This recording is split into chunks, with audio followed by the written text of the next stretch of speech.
মাছ চাষ একটি লাভজনক পেশা, আর সেটা যদি আপনি নিজেই বুট মাছ থেকে রেণু উৎপাদন করে মাছ চাষ করেন, তাহলে অন্য জায়গা থেকে পোনা কিনে যেই টাকা খরচ হবে তার অর্ধেক দামে কিনে মাছ চাষে সফলতা অর্জন করে নিজের ভাগ্য নিজেই তৈরি করতে পারেন।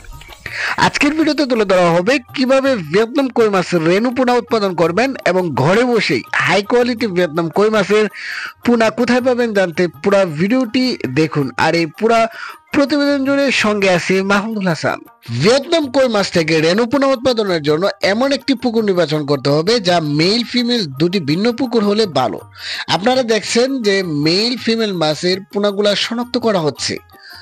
কই মাছ সাধারণত আপনার প্রজননের শুরু হয় সাধারণত মার্চ মাস থেকে আপনার জুলাই মাস পর্যন্ত।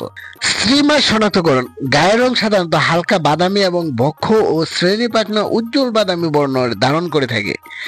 2 নাম্বার যে দিকটা দেখে চিনবেন সেটা হলো পেট বেশ ফুলা ও নরম এবং আস্তে চাপ দিলে পরিপক্ক ডিম বের হয়ে যায়। 3 নাম্বার যে দিকটি দেখে আপনি চিনবেন, পেট হালকা চাপ দিলে জননীয় ইন্দ্রিয় এর স্ফীতি লক্ষ্য করা যায়। পুরুষ মাছ চেনার সহজ উপায়গুলো হলো সাধারণত বক্ষ এবং শ্রেণী লাল বর্ণের হয়ে থাকে এবং পেটে হালকা চাপ দিলে আপনার সাদা মিল্ক বেরিয়ে যায়। পুরুষ ও স্ত্রী মাছ সাধারণত আকারে তেমন কোনো পার্থক্য দেখা যায় নাই।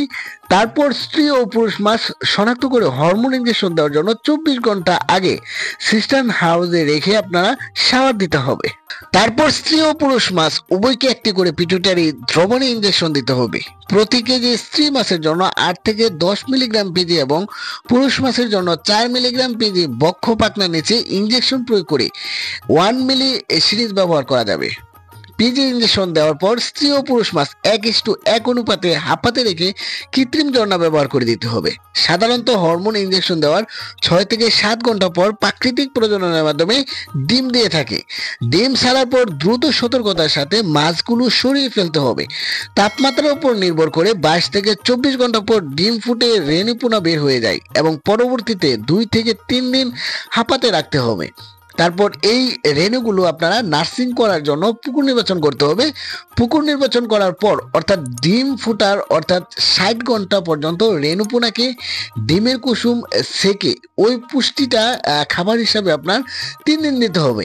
ভিয়েতনাম কই মাছের রেণুকে 3 দিন ডিমের কুসুম সিদ্ধ করে তারপর ঘুলে পুকুরে দেওয়ার পর আপনারা নার্সারি পাউডার ফিড দিতে হবে এবং পরবর্তীতে আপনার কিভাবে আপনারা এই ভিয়েতনাম কই মাছের রেণু থেকে আপনারা কিভাবে পোনা উৎপাদন করে সঠিকভাবে আপনারা নার্সিং করে আপনারা পুকুরে ব্যবস্থাপনা করতে পারবেন সেই একটি দ্বিতীয় একটি ভিডিও পার্ট সেটি আপনাদের মাঝে তুলে ধরা হবে।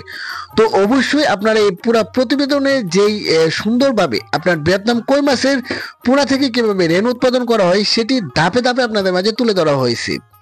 তো আপনারা যদি এই মাছের এই ভিডিওটি দেখে আপনারা যদি উৎপাদন করেন তাহলে অবশ্যই 100% একটা রেজাল্ট ভালো পাবেন এবং নিজে যদি রেণু পোনা উৎপাদন করেন তাহলে সফলতা অর্জন করবেন 100%।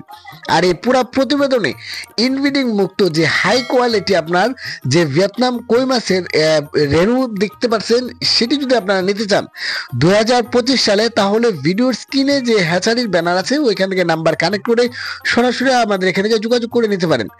আপনারা চাইলে আমাদের এখান থেকে 2025 সালে ভিয়েতনাম কই মাছের রেণু সহ আপনারা যদি পোনাও বের হয়ে গেছে হাই কোয়ালিটি আপনারা দেখতে পারতেছেন, এই পোনাগুলা যদি কেজিতে 5000 পিস অথবা 3000 পিস যদি আপনারা ভিয়েতনাম কই মাছের রেণু পোনা নেন তাহলে অবশ্যই ভিডিওর স্ক্রিনে যে নাম্বার আছে ওইখান থেকে নাম্বার কানেক্ট করে সরাসরি আমাদের এখানে যোগাযোগ করে নিতে পারেন। আর দর্শক অবশ্যই কষ্ট করে আপনাদের জন্য ভিডিও তৈরি করা হয়, অবশ্যই ভিডিওটি লাইক সাবস্ক্রাইব করে এবং ভিডিওটি শেয়ার করে সবাইকে দেখার সুযোগ দেবেন। দর্শক আজ আর দেখা হবে অন্য কোনো ভিডিওতে, ততদিন সকলে সুস্বাস্থ্য কামনা জানিয়ে বিদায় নিচ্ছি। আল্লাহ হাফেজ।